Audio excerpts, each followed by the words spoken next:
Assalamualaikum warahmatullahi wabarakatuh. Kembali lagi di channel Nasihat Kehidupan Misteri. Pada video kali ini saya akan membahas tentang Borobudur bukan candi, tapi bunga teratai raksasa purba. Candi Borobudur telah diakui sebagai warisan dunia UNESCO dan situs arkeologi Buddha terbesar di dunia oleh Guinness World Record. Namun terlepas dari semua pengakuan ini, candi ini masih menyimpan sejumlah misteri yang belum terpecahkan. Candi Borobudur yang terletak di Kabupaten Magelang, Jawa Tengah ini selama berabad-abad terkubur di bawah gundukan tanah, menjadi serupa bukit penuh dengan semak belukar dan ditumbuhi pohon akibat letusan Gunung Merapi.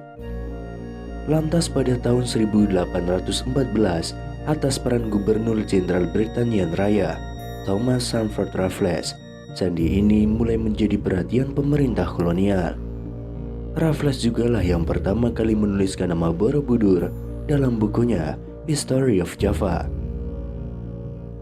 Borobudur memang masih banyak menyimpan misteri, seperti bagaimana cara membangunnya, dari mana asal batu tersebut, lalu bila batunya berasal dari Gunung Merapi, bagaimana cara membawanya, mengangkatnya, dan juga menyusunnya.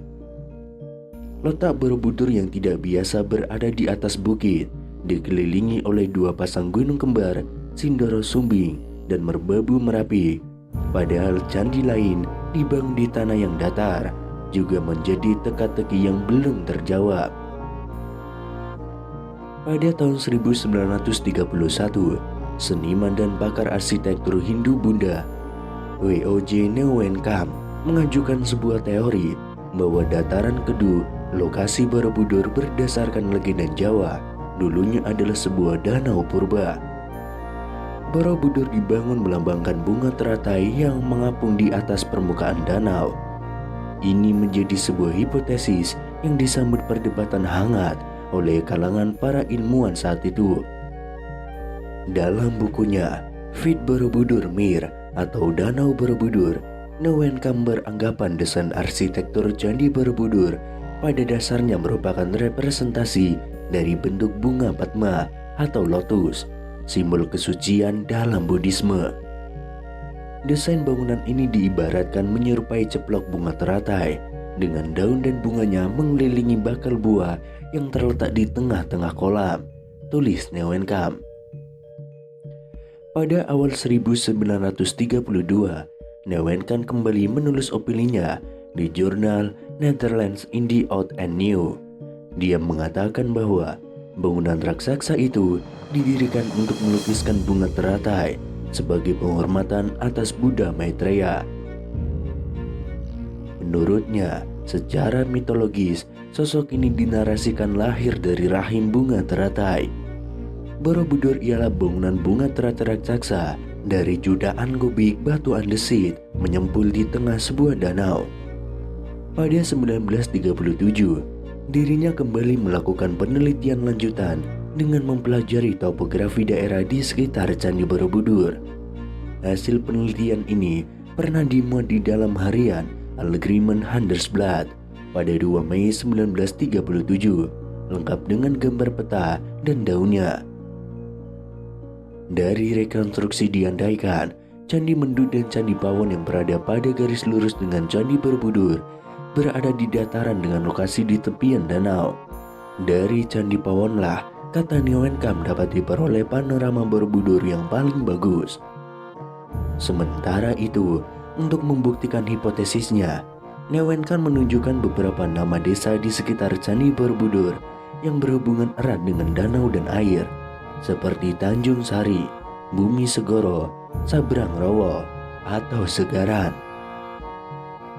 Tetapi mendengar hipotesis itu, Theodor van Erp, orang Belanda yang juga berjasa memimpin pemugaran Candi Borobudur, langsung menyanggahnya. Dirinya tentu memahami benar segi-segi teknis bangunan ini. Dalam catatan van Erp, Candi Borobudur dibangun dari 2 juta kubik batu andesit, terdiri dari 1460 panel bergambar dan 1212 panel dekoratif, dan juga 504 patung Buddha 3 dimensi plus satu stupa besar dengan diameter 52 kaki. Berdasarkan pengetahuan dan argumentasi dari segi teknis bangunan itulah, Van Earth mengitik fantasi Neuwenkamp yang disebutnya ngawur. Pasalnya hipotesis ini tidak didasarkan prasasti yang menyebutkan adanya lingkungan danau di sekitaran candi. Walaupun demikian, sejak Neuwenkamp mengemukakan hipotesisnya ini, dirinya berhasil merangsang ilmuwan lain agar membuktikan hal ini. Beragam ilmuwan hingga tokoh nasional pun mulai mencari pembuktian akan hipotesis ini. Pada tahun 1964, ketika pemerintahan Indonesia merencanakan pembangunan Tugu Nasional, hipotesis ini kembali mencuat. Presiden Soekarno menyarankan replika Candi Borobudur ditempatkan pada lanskap danau supaya tampak lebih indah. Merespon ide tersebut, dikerahkan tim geologi Bandung untuk melakukan penelitian lapangan di daerah sekitar Candi Borobudur. Hasilnya ditemukan adanya sisa-sisa lapisan endapan tanah yang memberikan kesan bahwa sebagian wilayah itu dulunya pernah digenangi air. Namun keraguan kembali muncul setelah peneliti berkebangsaan India, yakni Thani Kaimoni, melakukan riset di kawasan Borobudur pada tahun 1983. Disebutkan dalam penelitian, dengan pendekatan palynologi tersebut ternyata gagal menemukan serbuk sari tanaman air. Dalam bukunya Palynological Investigation of the Borobudur Monument, dirinya menyimpulkan bahwa tidak ditemukan sedikitpun polen sebagai indikasi adanya tumbuhan-tumbuhan rawa atau tanaman air. Maka berarti bisa disimpulkan bahwa tidak ada lingkungan danau di sekitar bangunan teratai raksasa tersebut, tulisnya. Tetapi pada tahun 1986, wacana danau di sekitar Borobudur kembali mengemuka setelah adanya riset dari J.J. Nosin dan Cesar Voute. Mereka menggunakan analisis geoformologi berdasarkan interpretasi foto udara plus observasi lapangan. Dari hasil penelitian ini mereka menyimpulkan bahwa dataran di sekitar Borobudur memang pernah menjadi lingkungan danau, tetapi bukan pada masa dinasti Selendra, namun jauh saat bumi masih zaman Kuater, yakni 600.000 tahun yang lalu. Riset ilmiah tidak berhenti di situ. Geolog asal Indonesia, Helmi Murwanto, memiliki bukti dan hipotesis lain. Dengan pendekatan geologi, dirinya justru menemukan endapan batu lempung yang mengandung serbuk sari tanaman air komunitas rawa. Sedangkan berdasarkan penelitian radiokarbon C14, dengan mengambil berbagai sampel dari area seluas 10 x 8 km di sekitar Candi Borobudur, dia sampai pada kesimpulan bahwa lempung itu mengandung serbuk sari tanaman air.